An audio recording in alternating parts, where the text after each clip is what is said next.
Welcome to Magic and Mysticism, the podcast, starring Tommy Burnett. Where every Friday afternoon he interviews a mystery performer about magic and mentalism as an art form. Today's guest is Master Magician, Trent Rentsch. And now, your host, Tommy Burnett. Hey guys, Tommy Burnett here with another episode of Magic and Mysticism, the podcast. Today we have a very good friend of mine by the name of Trent Rentsch.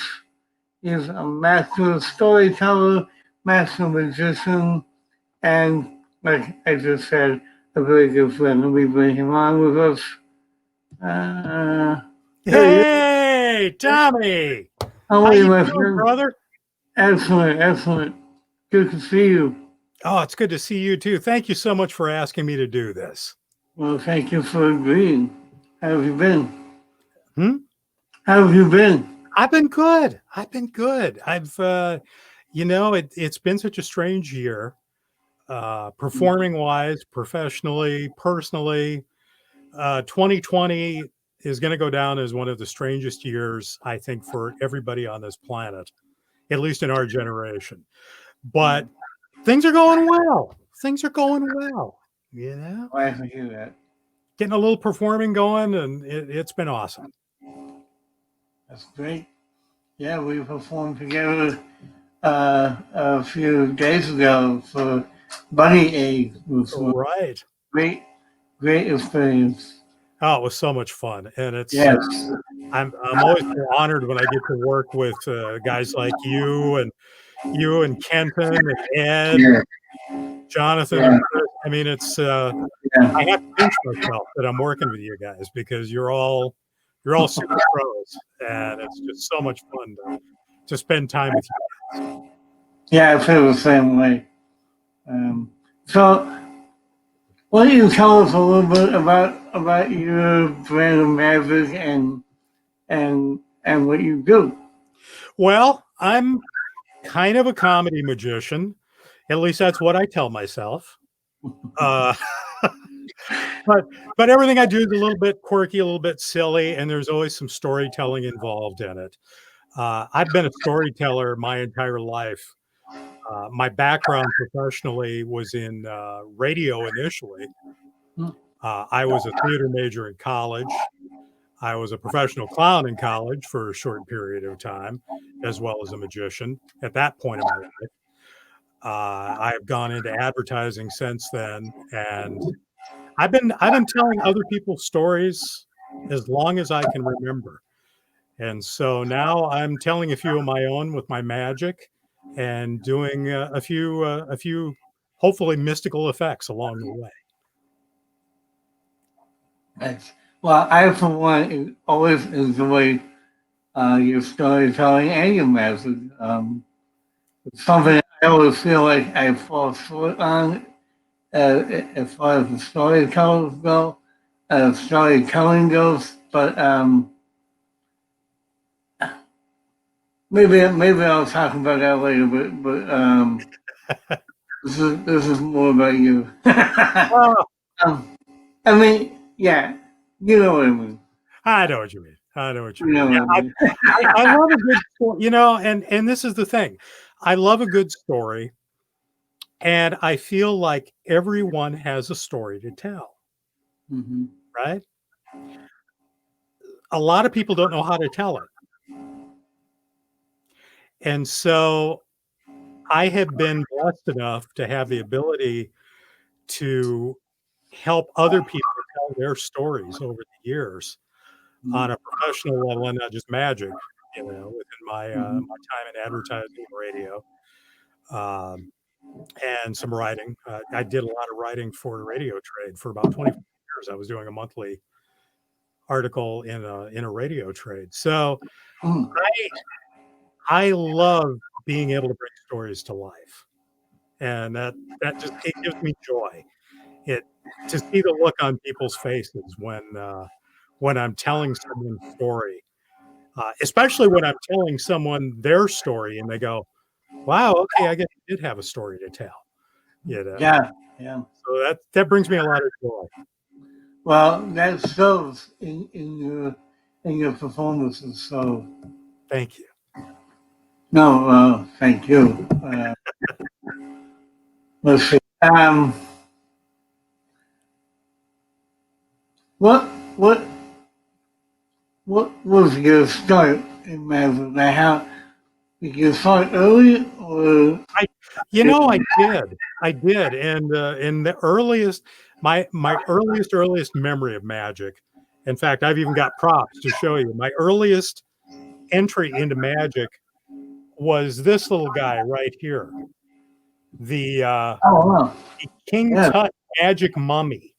And for those of you who don't know the King Tut Magic Mummy, I'll take him out of the box. I don't normally take him out of the box because I bought this and wanted to keep him because he was a reminder of when I started in magic, right? Mm-hmm. And the King Tut Magic Mummy was something that my aunt had when I was a little kid. And he's got his little sarcophagus. And the idea is that you get him to stay inside the sarcophagus. Well, I could never get him to stay inside the sarcophagus. It drove me crazy. And then my aunt would take the thing, right? And she'd do it, and it would stay. Drove me bananas. Mm-hmm. And this was the first magic trick that I ever saw. And finally, after years, I mean, the first time she showed me, I was probably 3-4 years old. And finally, when I was 8 years old, she finally told me what the secret is. And I'm not going to tell anybody what the secret is. You're going to have to find out on your own. Mm-hmm. But it changed my life because I went, wow, there are tricks out there. You know, there's real magic, and we can get into what I believe is real magic later on. But there are also tricks to learn. And so I always keep the Magic Mummy as my memory of the very first magic I did. And then from there, the magic of the Scholastic Book Club came into play. And I picked up this wonderful biography about Harry Houdini that was written by Burl Williams and Samuel Epstein. Wow. I have since found out that a lot of it is not necessarily accurate about Harry, but it was certainly my gateway into the world of Harry Houdini. And I thought, oh, wow, this guy's amazing. I mean, when he was a kid my age, he took little pieces of twine and could tie knots in them with his toes. And so I would sit and practice that, do all these crazy things that I saw in this book, you know. And I wanted to be Harry Houdini at that point in my life. And I was probably 9, 10 years old at that point. Well, then with television came, Mark Wilson, who I would get to stay up late. My parents would let me stay up late when he was on the Carson show. And I get to see Mark Wilson. And he and Nani, I was so jealous of Greg Wilson. I'm going to tell you right. Me too. I was so jealous because I'm Greg's age. We're literally just months apart from each other. Wow. And you know, I'd read in Boy's Life. I was a Boy Scout, and I read in Boy's Life, and Greg was on the cover, and he talked about his life as the son of Mark and Nani Wilson. But I thought, man, what a great life, you know. And Mark was so cool and so smooth, you know, and Nani was so beautiful. And it really entranced me. And so I started learning some magic at that point. I got really serious about it. Would go to the library and the bookstores and try to find anything I could about magic and start learning what I could. And then for Mark, of course, there was Bill Bixby on The Magician. Right. Do you remember that series? It was only a season, but it was in a lot of ways it was a fictionalized version of Mark Wilson's life in some ways. Yeah. You know, because Bill definitely had Mark's moves down. He was very smooth, debonair. He drove a white Corvette. A white Corvette, Tommy. I mean, And he lived in the Magic Castle. I mean, how cool is that? Now we all know that no one's ever actually lived in the Magic Castle, but Exactly. Yeah. but it certainly lit my fire. So, Me so too. from there I started doing some magic, and then Doug Henning came along, and Yeah. I saw him and went, "Wow, I've got to wear. I can wear blue jeans and do magic. I don't have to wear a cape and a top hat. How cool is that? You know." And so I'd run around in my. I had blue jeans and a purple ruffled tuxedo shirt, and that's what I was performing in back then. Wow. And I've always had this weight issue. So, you know, I kind of look like a giant grape performing magic, but I have a lot of fun with it. Okay. But that was the start. That was the start. And I was doing shows when I was in high school and also in college for a good deal of time. And especially in college, that was beer money for me. Sure. Yeah. And I was a theater major in college. So whenever there was need of a magician in a show, I'd get tagged if they needed some kind of special effects. I remember we did Blythe Spirit. I don't know if you know that. I know that play. Yeah. And we did it in our little green room theater, which was very intimate. And so we were actually in a living room, and there were people on all three sides. Well, during the show, you've got a lot of ghostly activity going on, right? So the director asked me if I would put those kind of things together, and what a thrill that was to be able to, have the table levitate during the séance and have things fly off the walls and spin around and things like that. So that was I was so into magic. And then I got married and I needed a job. And magic wasn't quite cutting it. And theater, I realized I probably wasn't going to be an actor if I was going to pay the bills, in Brookings, South Dakota. Yeah, you're not going to make a lot of money being an actor in Brookings, South Dakota. I'm going to tell you that right now. So I got into radio at that point, and magic really took a back seat for a good 25 years in my life, and I didn't perform for a very long time, and then kind of got back into it 10, 15 years ago. And we can kind of talk a little more about that as we go along too. But there was a hiatus. There was a definite magic hiatus in my life. And I regret that in a lot of ways, because I feel like I missed out on not only some great times for me personally as a magician, but I missed out on meeting a lot of people that I wish I could have met over the years in the world of magic. Yeah. Same here. I took a 20-year hiatus. You know what I'm talking about then. I do. And I used to feel bad about it. I don't anymore. And I think neither do you. Because, magic happens in the now. And that's all we have. So, pass it over. It's very true. Yeah. And I've been, like I said earlier, I've been very blessed to know people like you and Kenan and some of the other folks that we know.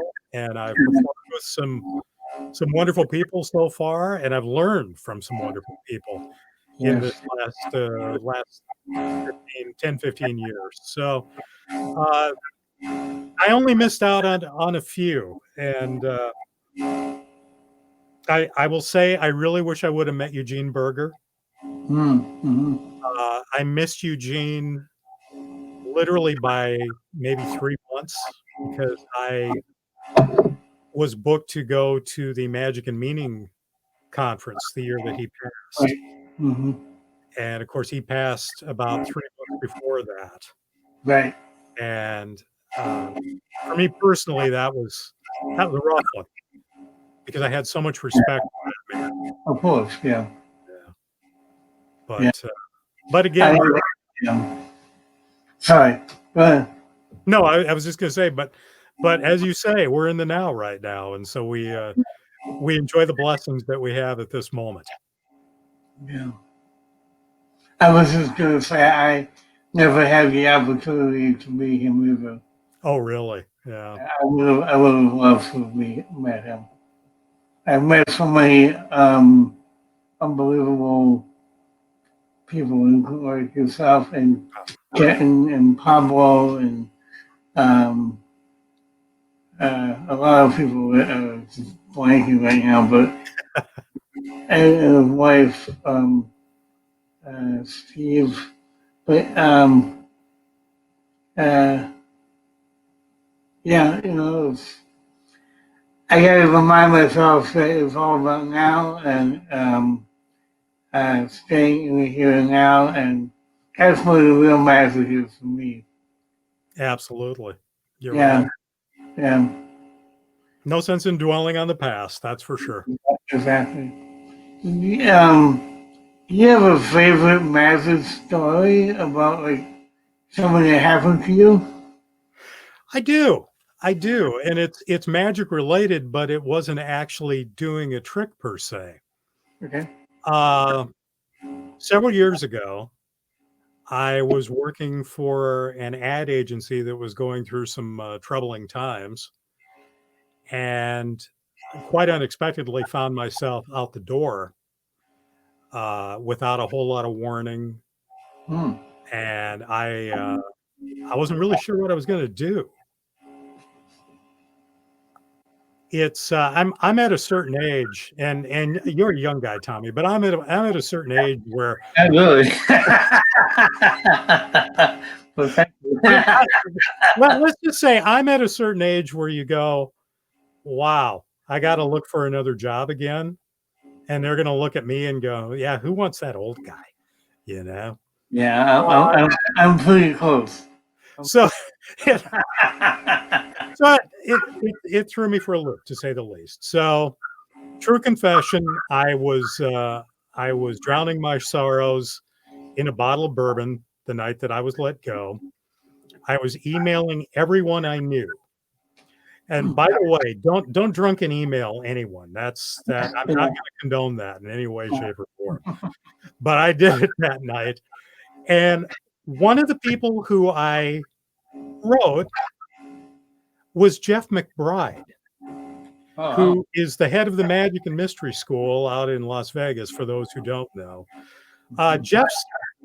To say Jeff's a big deal in the magic community is an understatement. I mean, he's huge. He's and not only a gifted performer, but a gifted teacher. Yeah. And my only connection with Jeff had been the fact that he had responded to my Novice at the Card Table blog that I write, and said that he enjoyed it. And that was really the only time before then that I had had any contact with Jeff. And I wrote him and said, "Oh, thank you, Mr. McBride, thank you." Yeah. But that night, I guess I had enough alcoholic courage to write Jeff, and I did. Within 5 minutes, I get an email back from Jeff. He said, "I want you to do 3 things for me." He said, "First of all, I want you to look at these 2 video links I just sent you." Okay. They were links about Magic and Mystery. He said, "Number 2, I want you to apply for a scholarship to come to one of our sessions at the Magic and Mystery School. And number 3, I want you to take heart that if everything goes completely sour with your advertising job, you have a 3rd act in magic." That was powerful stuff, especially at that moment when I was at probably among the lowest stages of my life. And here's someone who I barely know, who who I know is a big deal in the magic world, who's asking me to come to his school and seriously consider changing careers into magic. Mm-hmm.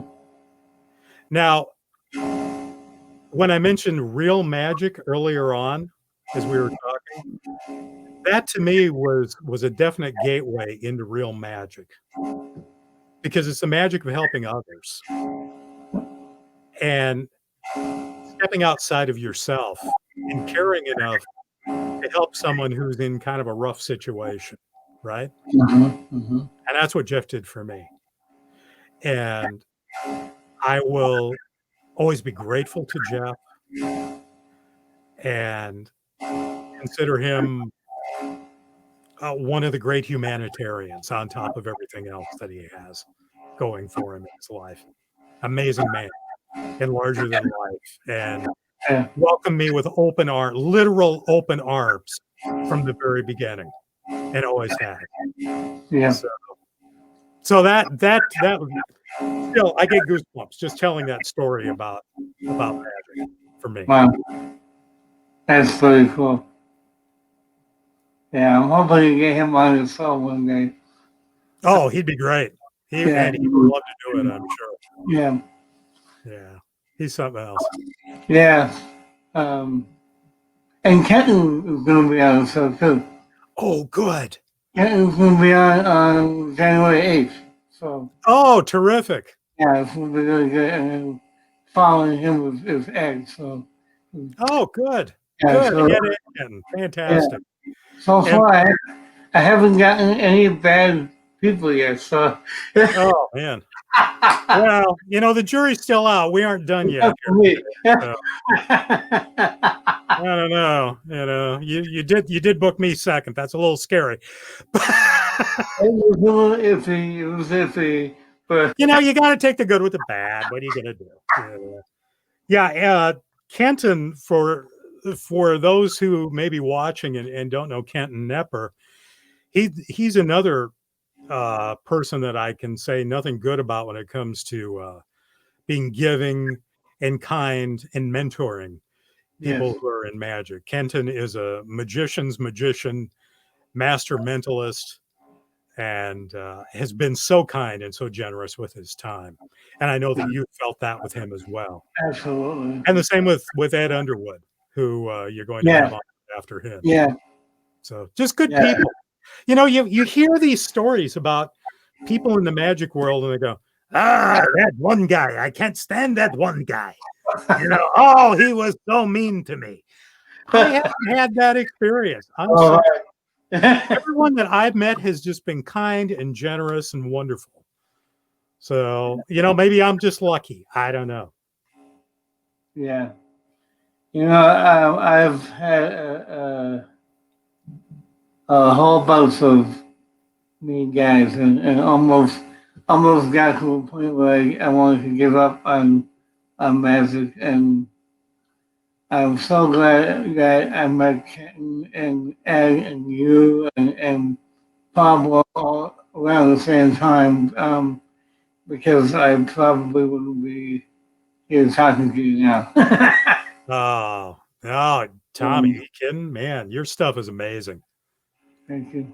Absolutely stunning. Yeah, you blow me away every time I see you perform, because there'll be some kicker at the end where I just go, my brain just does not go there, and so I just think you're terrific. Thank you so much. Okay, enough about me. What do you think about me? No. There you go.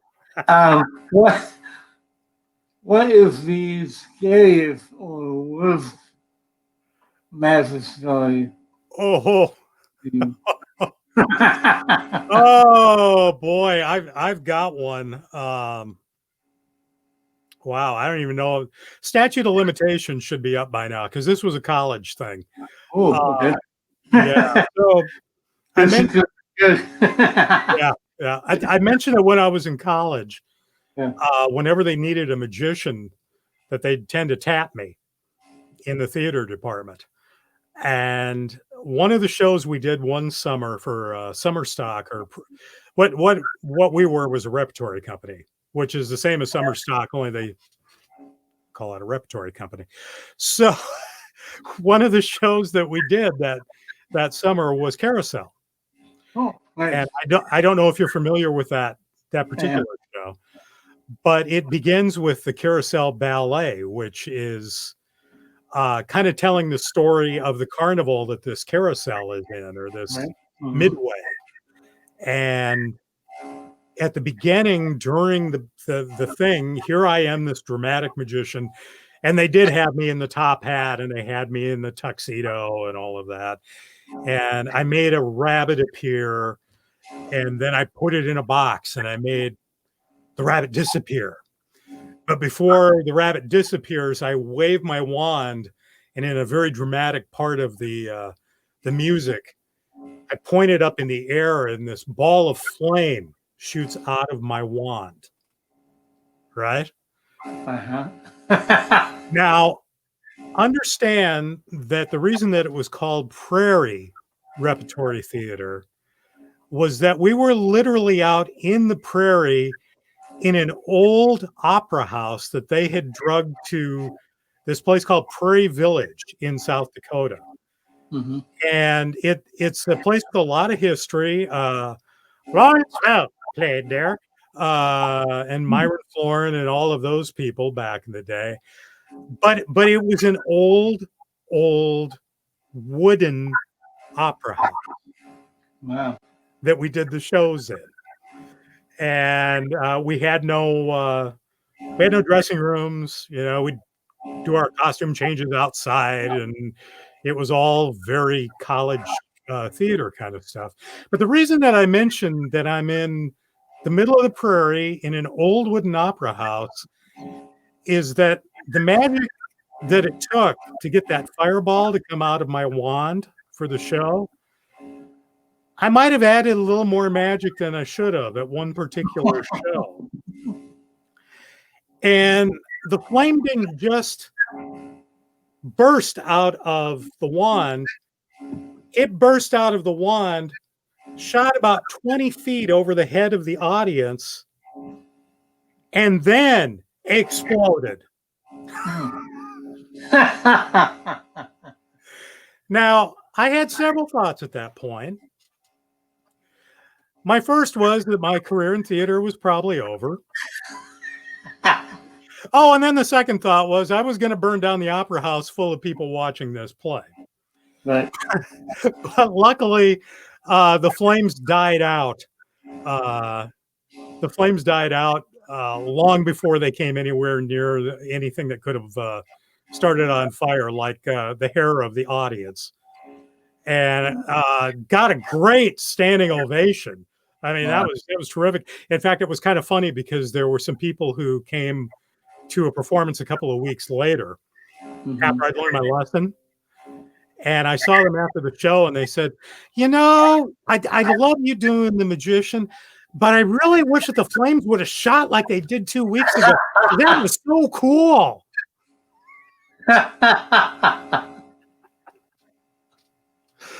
Oh, the hard lessons we learn in magic sometimes. Yeah. Yeah. But I never did that again.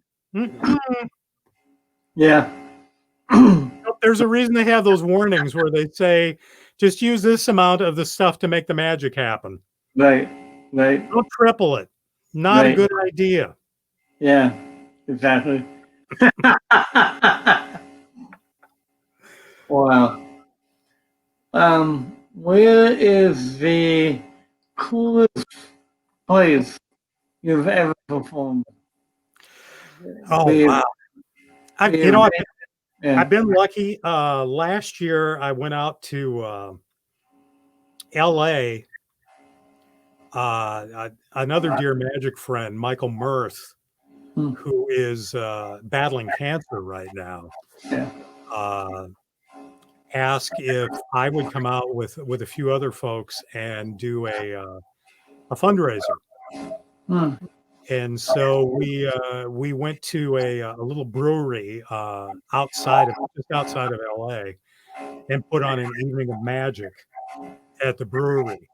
Hmm. That for me is a sentimental favorite because I was not only able to come and help my friend, but perform with my friend as Okay. well. And so that meant so much to me to do that.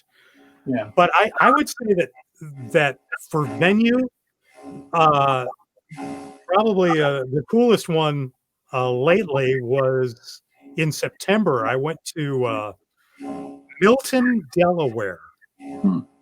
and it's outside of Ocean City. It's about an hour away from Ocean City, Maryland. But they have the most lovely little theater in downtown Milton, and they have a never-ending stream of shows. It seems like going on even during the pandemic. They've been very, very careful.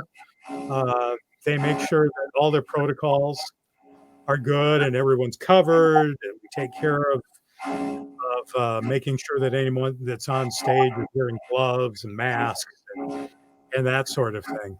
But what a lovely little venue that was. And the reason that I did that was I was reuniting with a family who lived in my hometown just up the block about 50 years ago. Mm-hmm. And their grandmother, or not their grandmother, their mother, uh, Joyce, I know you might be watching. Sorry. Although you Yeah. are a grandmother. Okay. Okay. But their mother was having a significant birthday. Let's put it that way. And they wanted to surprise her. And she's been following my magic career since I got started up again. So up we went. We went up to Milton, and they had rented the theater. And out I came.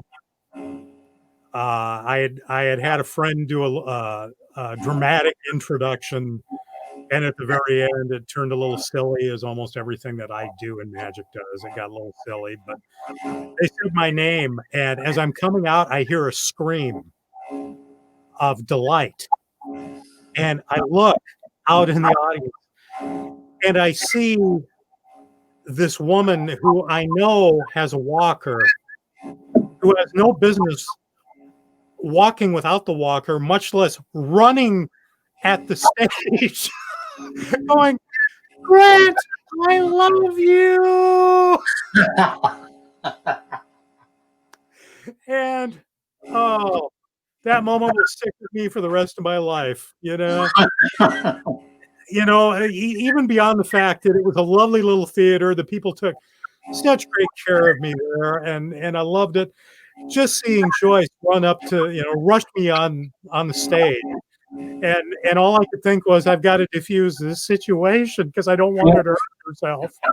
Yeah.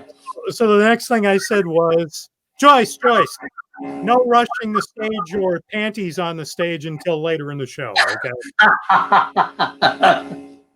Broke up everybody, and then we went from there, and we had a lot of fun. But Right. that day will be a wonderful memory for the rest of my life. No matter where, if even if I make the castle, if I make the castle someday, but even if I make the castle, it'll be nothing compared to the Milton. Oh, it was great fun. Nice. So if somebody came up to you and said, I want to be a musician. I want to do what you do. What is above anything else? What's the one thing you would tell them? Buy a book. It doesn't have to be about Houdini, but it does have to be about magic. Don't go to YouTube. Don't start at YouTube. Okay. I'm not going to put down the people who are teaching things on YouTube because that's the world that we're in now. And it serves its own purpose. And I think that's fine. Mm-hmm. But I will tell you that nothing replaces reading a book on magic. Yeah. And using your imagination to figure things out yourself. Learn one trick, learn one effect out of that book. Just one. You don't have to go hog wild. Find one that speaks to you, but learn it. Hide in your bedroom and learn that trick. But once you pretty much have it down, and I'm not even going to say you have to have 100% down. Let's say you have it 85% down. Take that trick and show it to everybody. Get out there and perform. Because this is one thing that drives me. It doesn't drive me crazy, but I think it's kind of sad. There are some wonderful, wonderful magicians in the world who hide away in their homes and perform in front of their three-way mirrors. And they never get out and perform for anyone. Yeah. I don't think that's what magic is about. Magic is a performance art. Robert Houdin said that magicians are merely actors pretending to be magicians. Mm-hmm. And if you're taking the performance side out of it, you're really missing out on some real blessings, I think. Yeah. Not only sharing your gift with other people, but sharing their reactions with you. And it only makes your magic stronger by performing for other people. Absolutely. You're going to find out what works, and more importantly, you're going to find out what doesn't work. Yeah. And you're also going to find out, hey, maybe I need to say it this way. Maybe I need to move my hand this way. Maybe I need to look over here while I'm doing some dirty work. Right. Right? But you're not going to learn that. I'm sorry, you are not going to learn that sitting in front of a trifold mirror or videotaping yourself over and over again and watching it over and over again. All you're going to do is drive yourself crazy. I'm not saying that that's not important for practice. It is important for practice. But get past practice and start performing. And before you know it, you're going to get better and better. You're going to learn more effects. You're going to find out what effects work best for you in your situation. You're going to get to meet people like Tommy. You'll get to meet people like Kenton Nepper. You'll get to meet Jay Sankey. Has been a great friend.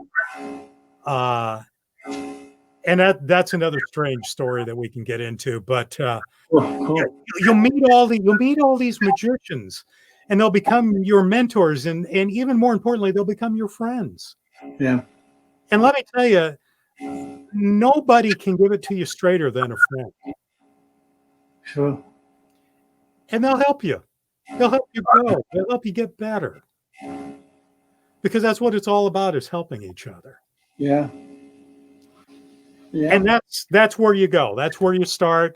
And then, man, this world opens up. Oh, and here's another one. Don't buy every trick that looks cool that comes out on the market.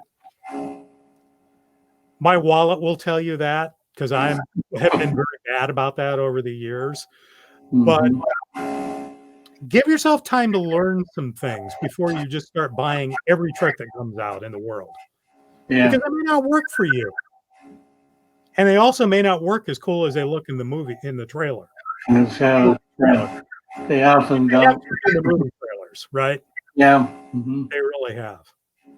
Yeah. So, but they gotta push product, and I dig it. Oh, You know, I'm in advertising. I understand that. yeah. But I also understand that not every trick is right for every performer. Right. So Yeah. start with one. Start with a single step. That's all it takes.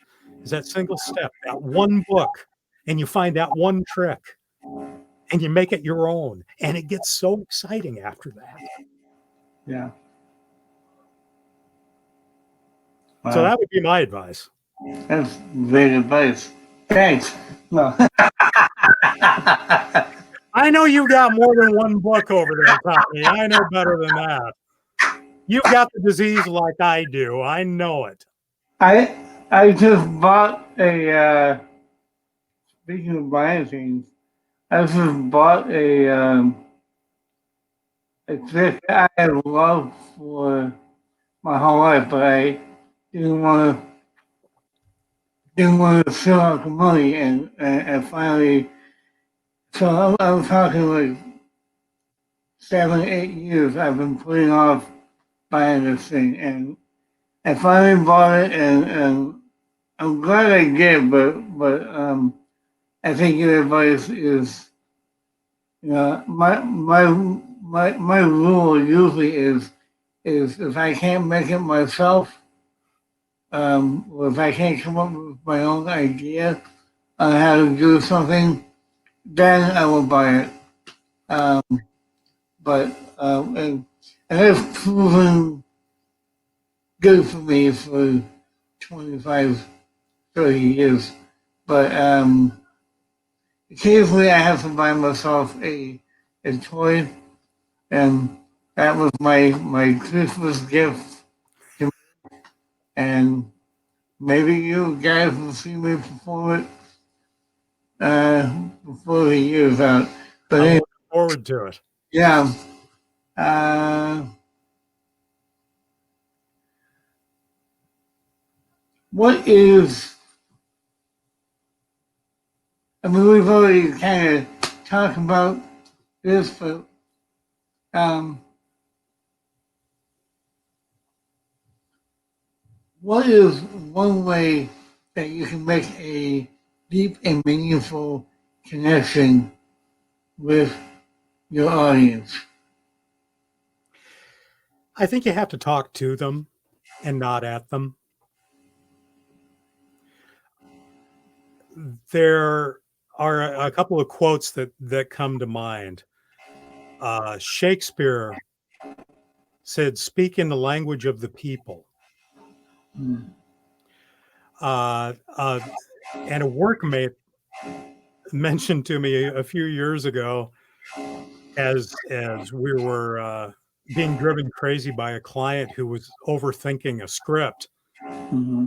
Words mean things. Mm-hmm. Now that sounds kind of trite, but it's true. Mm-hmm. You have to bring it down to where people understand what you're talking about, and you've got to talk to them. You've got to communicate with them.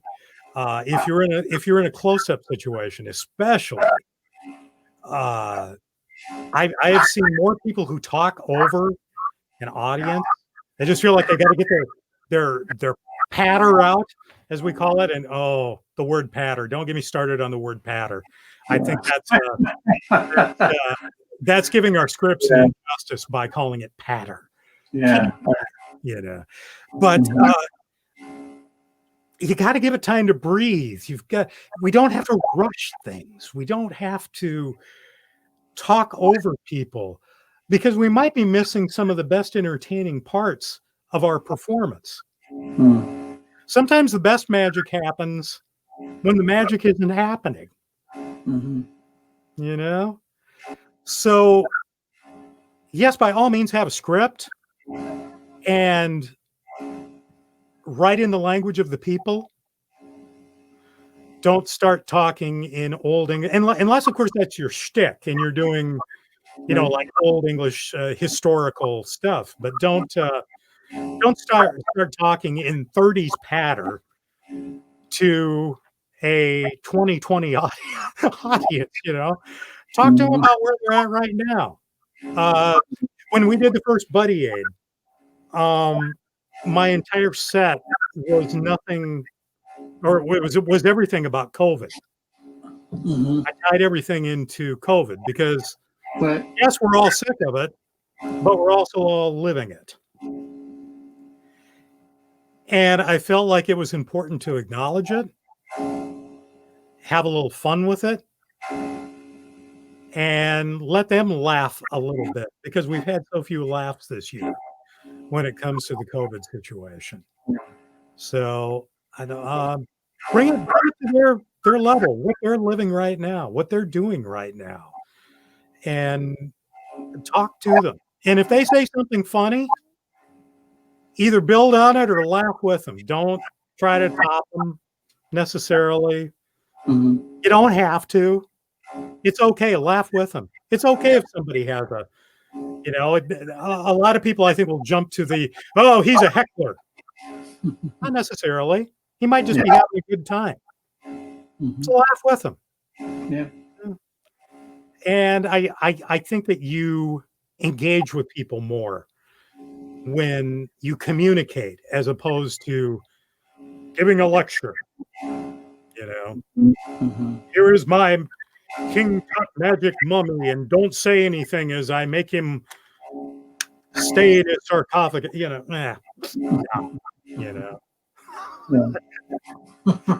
It's just a trick. We're just having fun together. Mm-hmm. Let's just have some fun, and we'll have some laughs, and hopefully I'll fool you. If I don't fool you, I hope that you feel better when you walk out the door. Yeah. Yeah. I feel the same way. Yeah. My thing is when I'm performing, I'm having a conversation with my audience, and I'm doing some magical things. But my stick is that I'm just talking to you and you're talking back. So it's not me talking at you. We have a back and forth with different people in the audience. So hopefully by the end of it, there's that connection that we didn't have before. You know a little bit about me, I know a little about you, and it's not fake. It's genuine. I genuinely want to know about my audience. Jonathan Molo last week mentioned and we couldn't remember who said it, but I want to say it was Malini, but I'm not sure who it was. But before every performance, he would almost meditate about loving his audience and that his audience loved him back. So by the time he got out on stage, he already had that rapport with the audience before he even began, which I think is pretty awesome. It absolutely is. Yeah, I think you're right. I think Malini did that, and Thurston as well was a big believer in that. He would literally stand in the wings and just keep saying over and over again, "I love you all. I love you all." Yeah.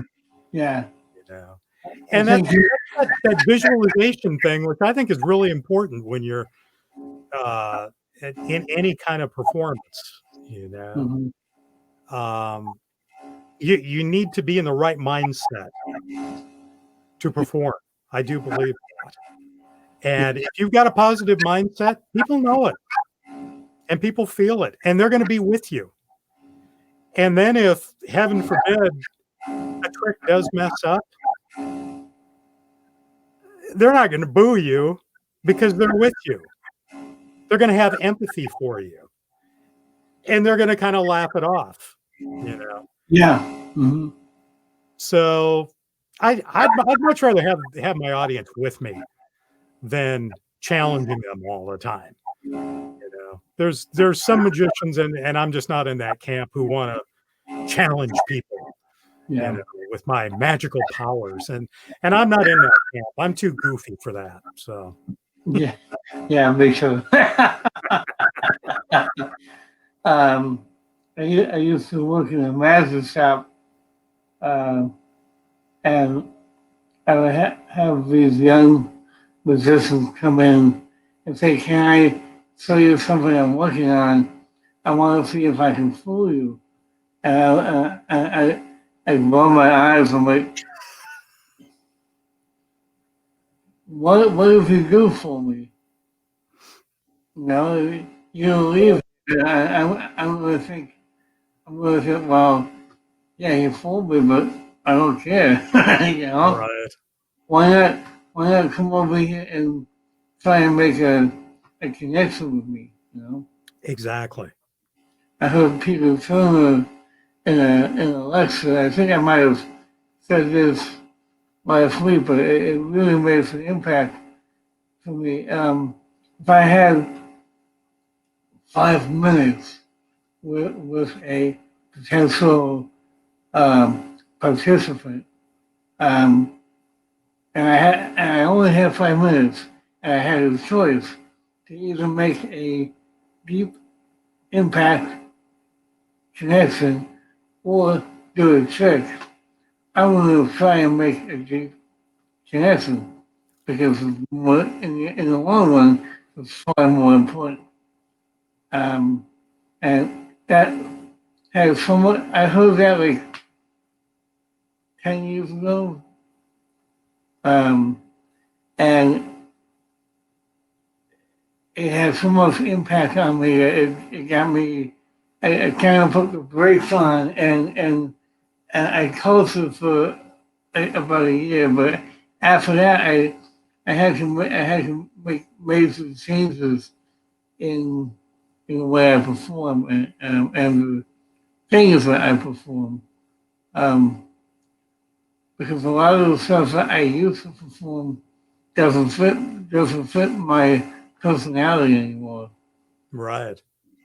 You know, so It changes. It yeah, changes. And I yeah, do believe that we evolve as performers and our characters evolve as performers. And yes, I do believe that I'm playing a character when I perform magic.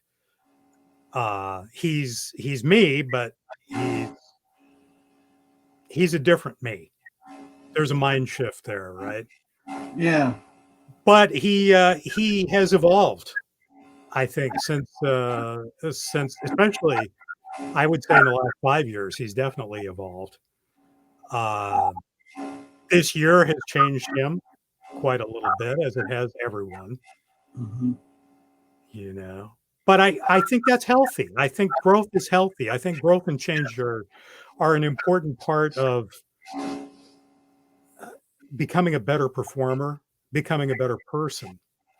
I look at someone like Whit Hayden, mm. who I who now love, goes by Pop, right? yeah, I love it.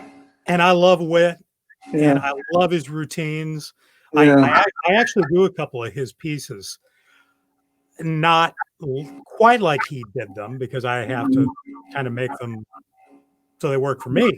right, But what I love about Whit is that he understood at a certain stage in his performing life that he was going to have to make a shift from being this wisecracking busker out on the street to this getting older time travel well now time traveling character Pop. yeah, yeah, uh he grew into from Whit Hayden, Mr. Cool, who's on New York streets blowing away everybody, right, to Pop Hayden, who is a little befuddled if you see him perform some of his things, but yeah, still just blows people away. But yeah, that character grew, and it's wonderful to see that. And I think that that's important for all of us to understand that there are times where our characters are going to change, and they should. yeah, You know, not to mention that there's a creep factor for some illusionists who get to a certain age and they're still surrounded by barely 20-year-old beautiful yeah, girls. yeah. You know, there comes a time you gotta grow out of some things. Yeah. So You know, it's funny, you're talking about Whit. I should try and contact him, see if I can get him on the show. Um, but I saw he lectured at a magic shop in New York not too long ago, maybe five, 4 or 5 years ago. And he talked about the transition that he went through. And very briefly, for about 1 minute, um, he dropped his accent. And I had no idea. I had always heard him speak with the accent, As Pop, yeah. and he he dropped it on purpose for about a minute to explain that it was part of his character. And I was like, oh my God, this guy is so cool.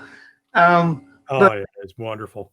what I noticed was in the audience at the lecture, it was about half and half of people my age and older. I'm 59, so I was probably about 55 at the time. And a whole bunch of young people, like 20 years old and younger. And I could tell I was watching the audience reaction. Most of the young people just didn't get it at all. And, because they're not good yet, you know? And um,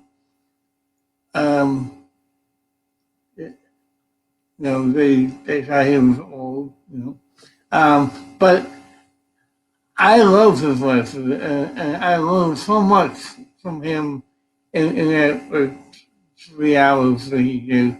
Um, Wow. you know, including the best place to get rope for, for you know. And I'm like, and I'm keeping that little secret. Hey, that's okay, buddy, because he's You told me probably, that same yeah, I was going to that say, same you outlet. probably already know. Yeah. I'm in the club. So But no, and he's right, by the way. yeah, he is right. Yeah. If anybody wants to know, you can email me and I'll give you the info. We'll But hook you up. Yeah. yeah. So we've talked a little bit about like um, theory and application. Is there any particular theory in matter that you um, like more than any others? There are two. And obviously we won't go into them too deeply because we have some muggles in the audience without question. Right. But yes, time misdirection Mm-hmm. and dual reality. Okay. Mm-hmm. And I feel if you can build both of those into a routine, and obviously you're not going to use them for everything, Right. but if you can use them, especially in a close-up setting, your routine will be bulletproof because even the hunters, and there's always hunters, especially in a close-up group, and especially if there's alcohol involved. There are Yeah. always the hunters who think they're going to figure out how you did it, right? Right. Utilizing those theories makes it that much harder for them to determine how you're pulling off what you're pulling off. Mm. And by the way, speaking of magic theory, I love what Tommy Wonder said in the books of Wonder Mm. about the phrase misdirection. And I'm paraphrasing now, but basically what he was saying is the word misdirection is misdirection because actually what we're doing as magicians is directing and Right. not misdirecting. Right. And that was a subtle shift in my thinking when it came to magic. Yeah. Because he's right. He's right. The idea is to lead you down one path while you're tiptoeing around the other side. Right. And there's a lot of power in that, making that shift. Absolutely. And yeah, I didn't realize that came from Tom and Wonder. I think I heard that from. I think I heard Kenton tell me that once. And I'm sure Kent, I Yeah. mean, I mean, yeah. I mean, he has his own brand of words. So Kenton is the guy who comes up with things that other people say. So I wouldn't be a bit surprised if Kenton said yeah. talk about a man that knows words. Yes. Yes. They're wonder words. Wonder words. uh, so let's talk about framing and effect for a minute. Um, can you explain in your words how framing and effect can make or break the audience's reaction to that same effect? I think I can describe that in one of the effects that I did in our last Buddy Aid performance. And it was basically what I was doing was cutting a ribbon in two pieces and magically restoring it. Now that's a pretty basic trick, right? I mean, that's 10 seconds. Okay, he cuts a piece of ribbon, he ties it up, the knot disappears and the ribbon is restored. Well, yeah, that's some powerful magic, but what if we frame that for the holidays, which is kind of what I did. And I can't take credit for the entire script. There's a magician in Japan named Fraser Gould who wrote the original script that I did for that. It's a send up of the night before Christmas, and it's about being a child, about me personally being a child and not being able to stand having that present under the tree and unwrapping it and ripping oh, Benji, hey buddy.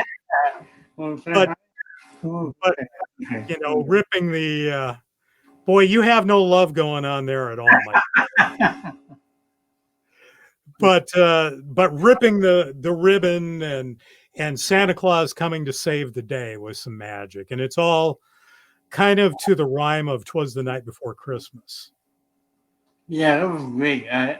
You know, to me that's framing. That's framing, right? I could do I might even be able to stretch out just a straight cut and restored ribbon to 20 seconds without that framing. But with that framing, not only was I able to turn it into it's about a 6-minute routine, but I feel that the entertainment value that's added to it because of that silly little poem and talking about Christmas and Santa Claus and all that, especially this time of year, turn it into something a little more special than just cutting and restoring the ribbon. Yeah. And that's how I like to think of everything that I do. You know, how can I take this effect and bring it home? You know, we talk about speaking in the language of the people, where they're at right now. What are they doing? What are they thinking about? Okay, how can I take this trick and make it not only appeal to them, but bring it home to where they're at right now, come halfway. Right. And that's where the framing becomes so important with magic tricks. Yeah, absolutely. And by the way, if anybody hasn't seen that performance, you can watch it on Facebook at Buddycast. Wow. The Buddycast Facebook page. just go into Facebook and type in Buddycast, and you'll see a couple of Buddy Aids on there that we have done, and you'll see Tommy on there too. And let me tell you, powerful mentalism, my friend, powerful stuff. Thank you. But I really enjoyed that poem. Thank you.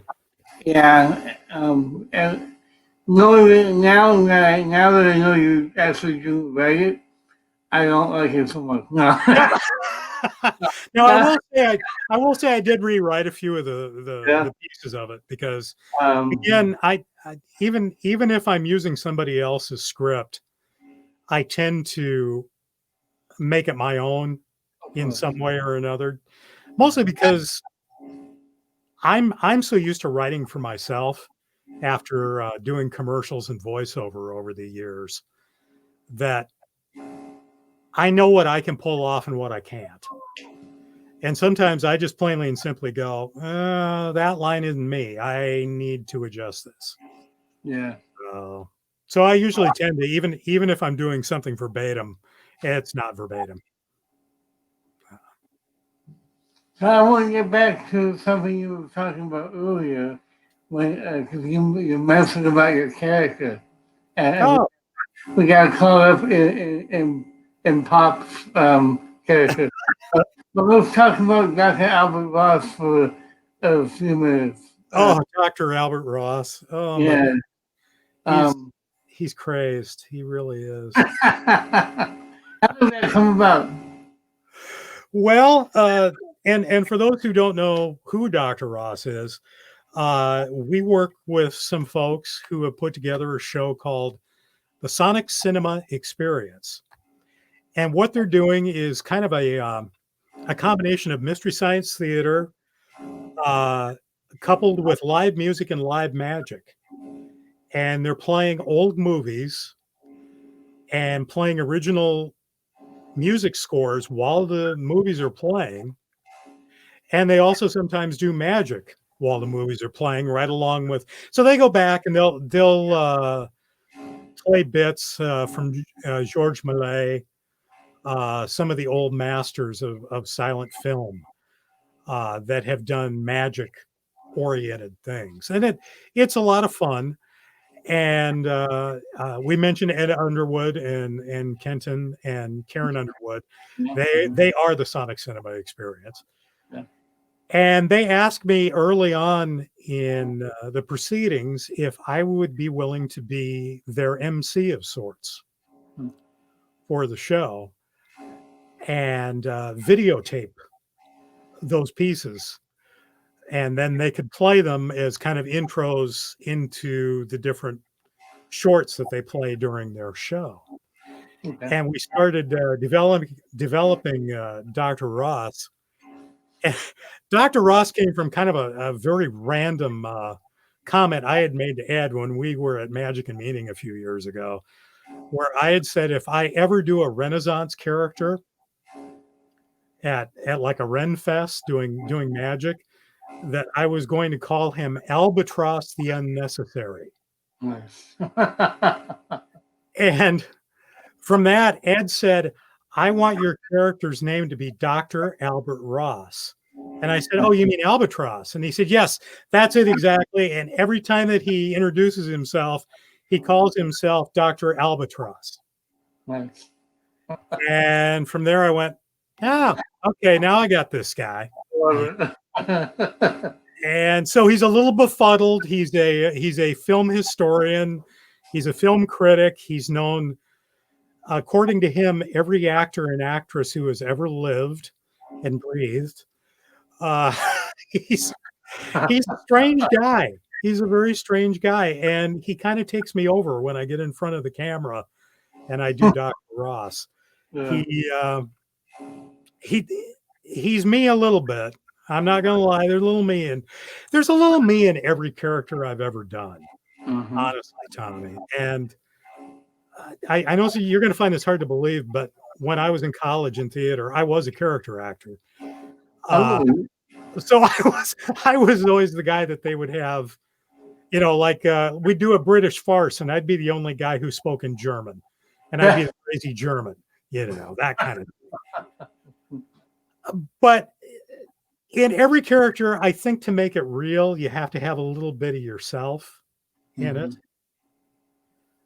And certainly with Dr. Ross, there are certain mannerisms and a certain amount of quirkiness that comes out. I do a little Dr. Ross right now, but it's hard for me to shift gears. Honestly, he's sleeping at the moment.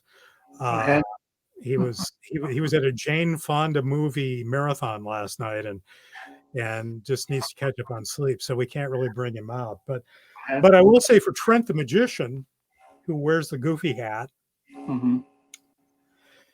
and this goes back to where I was talking about Trent as a character doing magic as opposed to Trent who walks down the street and puts on his face mask when he goes into Food Lion and washes his hands incessantly when he gets home. Trent the Magician has this in common with me.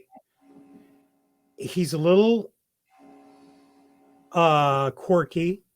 Mm-hmm. He's a little silly. He might have a little bit of a Peter Pan complex in some regards. The world's oldest adolescent in some ways. Okay. He wears, and you really can't see the red, but he wears this kind of gaudy sport coat. And a lot of people would have thrown those curtains away, but no, he had it made into a sport coat. And part of that is because he loved the 70s magicians so much. And he loved the glitz and the glamour of all of that and the old Las Vegas. And so he kind of hides some of his insecurities behind this glitzy jacket he wears. And he wears the hat because he loved Buster Keaton. Mm-hmm. And it's an homage to Buster Keaton. Mm-hmm. Because in his mind, Buster Keaton was a magician of the movies. Mm-hmm. So I guess he's an amplified version of me in some regards. Mm-hmm. But when I put that hat on and I put this jacket on, I've talked about a shift, and yes, there is a definite shift. And it happened. It's happened. I was when I was on the radio for almost 20 years. My radio name was Andy Cap. Okay. And when I sat down in front of that microphone, I was me, but I was Andy Cap, and there was a shift there as well. Hmm. But if you don't bring yourself into it, I think it becomes off as disingenuous. Yeah. Right? So I guess the bottom line is you're never alone with a schizophrenic, Tommy, is what it comes down to. That's right. But it is important to find your voice within what you're doing when you're developing your character. Which is why that word patter, which I was talking about earlier, how the word patter drives me crazy, because it makes the word seem less important. Mm-hmm. And when you're developing your character, those words have to come from you, or they don't feel genuine. So if you're using someone else's words, maybe that is patter. But if you're taking those words and making them your own, that's a script. And that's a script that you can perform and be yourself within. And that's all part of that framing too, as a matter of fact. Yeah. So, man, we're getting deep. We're just going deep, Tommy. Deep. It's at least 6 feet deep in here. I need my waders. We have a PhD. A PhD in BS? Yes. Yeah. And BS and MS. And yes. I won't say what for, but you'll probably figure it out. Right. I'm with you, buddy. So, is there anything that we haven't covered that you'd like to talk about? I think in closing, we've talked a little bit about what this year has meant to people. And the word negative is in big big neon letters these days in everyone's head. And we as performers of magic, I think in ways unlike any other performers, have the ability to bring back some joy and some happiness maybe mend some fences, build some bridges. Mm.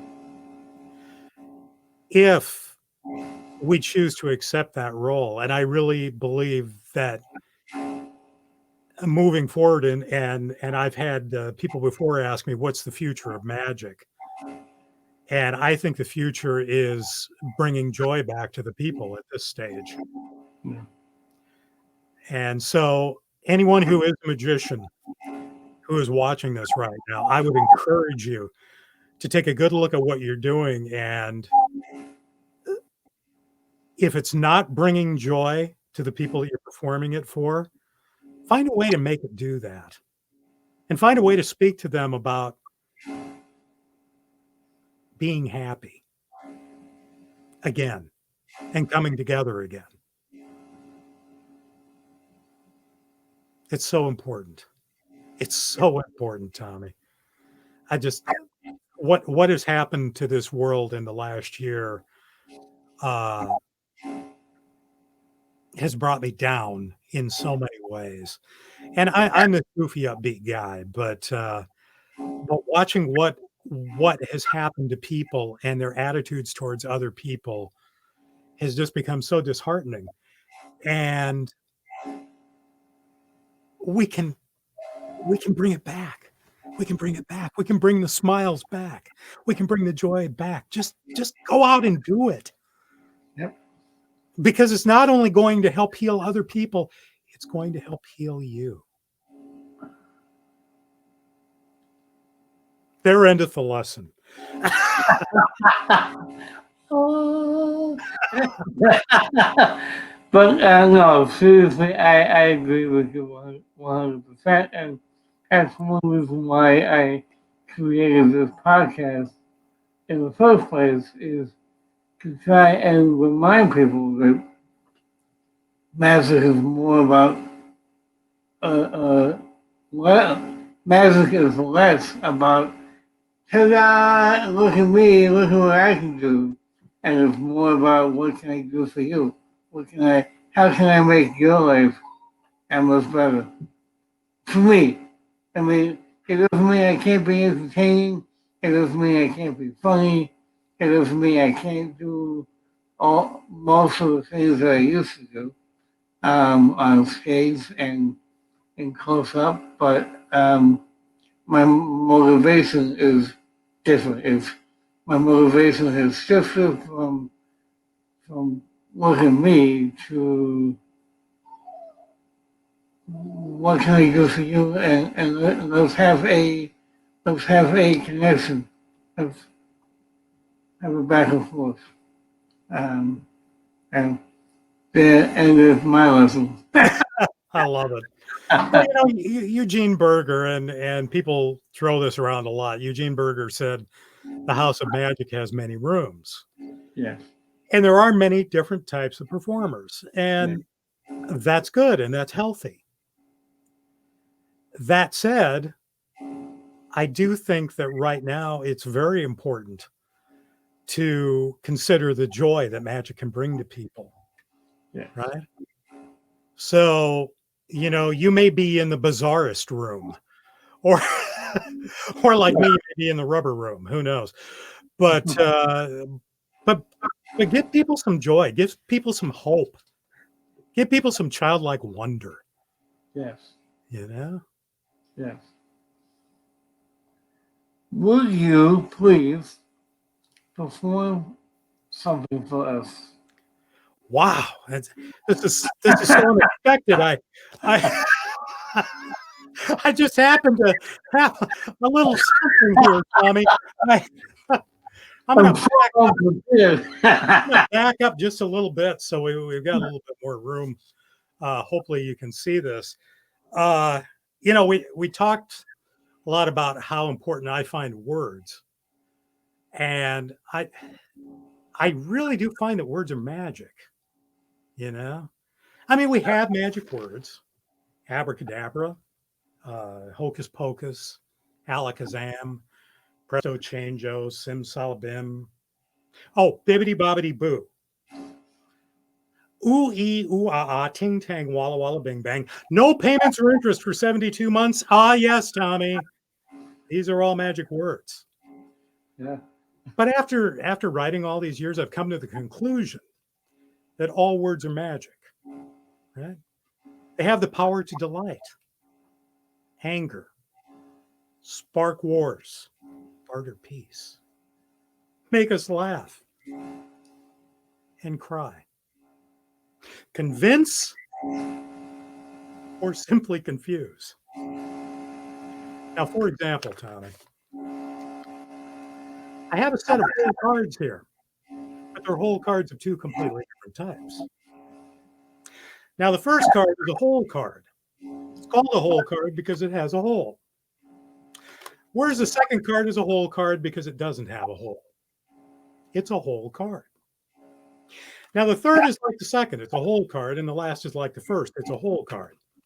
So this is a demonstration with two whole cards and two whole cards. Now, the whole cards are colored on the back. So if I place a whole card against a whole card, it creates the illusion of a spot card. It's the same true this pair here, the illusion of a spot card. But really, they're nothing more than a whole card and a whole card put together, right? However, if I create the illusion of a spot card, give it a squeeze, and snap my fingers, the spot card becomes a real card and it doesn't rub off. This would be the time you say, ooh, Tommy. Ooh. Thank you for that spontaneous word. Wait. Now I have one whole card and two whole cards. That other whole card is turned into a spot card, and we'll get back to that at the end, all right? So if I create the illusion of a spot card, blow, then tap it several times, I, of course, end up with a whole bunch of spots. Any questions? Well, because there will be a quiz at the end, Tommy. Okay. I'll make this one as simple as possible, all right? I'm going to use the whole card, but not the whole card. Just a portion of the whole card to create the illusion of a spot card. Then very quickly pass the whole card away from what used to be the spot card, of course, not the whole card, because the whole card's been moved away. This becomes a spot card as well. But the spot is so big, it covers the whole card. That's right, Tommy. It covers the whole card. Now, of course, you realize I'm going to keep doing this until you like it. I like it. All right. No, too late now. We got to go to the bitter end. This last one is the most confusing, right? I mean, is this a spot card that's whole? A whole card that has a whole card with a spot, or if I tap it, it becomes a spot card with a hole. So here's a spot card with a hole, Tommy. Mm-hmm. Here's a spot covering the whole card. Here's a whole bunch of spots. And the reason this whole thing was so confusing is that you were busy watching the spots, but you weren't watching the hole. That's my whole story, and I'm sticking to it. Beautiful. Thank you, sir. It's a lot of fun. Thank you for being here today. Thank you. Thank you so much. This has been so much fun. I really enjoyed it. It really was. It really was. Hang out until after you sell for me so we can talk a little bit. Sounds good. Once again, everybody, Trent Rentsch, thank you so much. Thank you. And so next week, we have my friend Brandon Williams, who is a young up-and-coming musician. He has his own magic company called Suit and Tie Magic. He creates magic tricks, and he's probably one of my best friends, if not my best friend. And you can blame him for talking me into going back into magic. So if you have any complaints, you can blame him. So until next week, I want to remind you that magic is within you and you are magic Yeah, so I'm Tommy Burnett, and we'll see you next